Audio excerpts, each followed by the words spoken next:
কোটা সংস্কার আন্দোলনকে কেন্দ্র করে দেশের অদ্ভুত পরিস্থিতিতে শিক্ষার্থীদের পাশে দাঁড়াচ্ছেন শোবিজ অঙ্গনের তারকারাও। আন্দোলনরত শিক্ষার্থীদের 9 দফা দাবির সাথে সহিংসতা প্রকাশ করে বৃহস্পতিবার 1 আগস্ট ঢাকার মানিক মিয়া এভিনিউ এলাকায় জাতীয় সংসদ ভবনের সামনে সকাল 11টায় বৃহত্তর চলচ্চিত্র, আলোকচিত্র, থিয়েটার, গণমাধ্যম, দৃশ্য মাধ্যমের নানা শাখার কর্মীরা দৃশ্য মাধ্যম শিল্প সমাজ ব্যানারে প্রতিবাদে নামবেন। তারা দৃশ্য মাধ্যমে শিল্প সমাজের পক্ষ থেকে এক বিজ্ঞপ্তিতে বলা হয়েছে, কোটা সংস্কার আন্দোলনকে কেন্দ্র করে দেশে হত্যা, সহিংসতা, গণগ্রেপ্তার, হয়রানি প্রতিবাদে এবং সকল হত্যার হিসাব ও বিচার করা, গুলি ও সহিংসতা বন্ধ, গণগ্রেপ্তার ও হয়রানি বন্ধ, আটক শিক্ষার্থীদের মুক্তির দাবিতে দাঁড়াতে যাচ্ছি।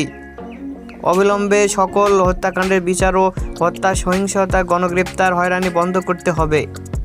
বিজ্ঞপ্তিতে আরও বলা হয়েছে, যেই ন্যায্যতা, সমতা ও মানবিক মর্যাদার অঙ্গীকার নিয়ে মহান মুক্তিযুদ্ধের মাধ্যমে ঘটেছিল স্বাধীন বাংলাদেশ অভ্যুদয়, সেই বাংলাদেশের নাগরিক হিসাবে নিরাপত্তা ও ন্যায় বিচার আমাদের সাংবিধানিক অধিকার।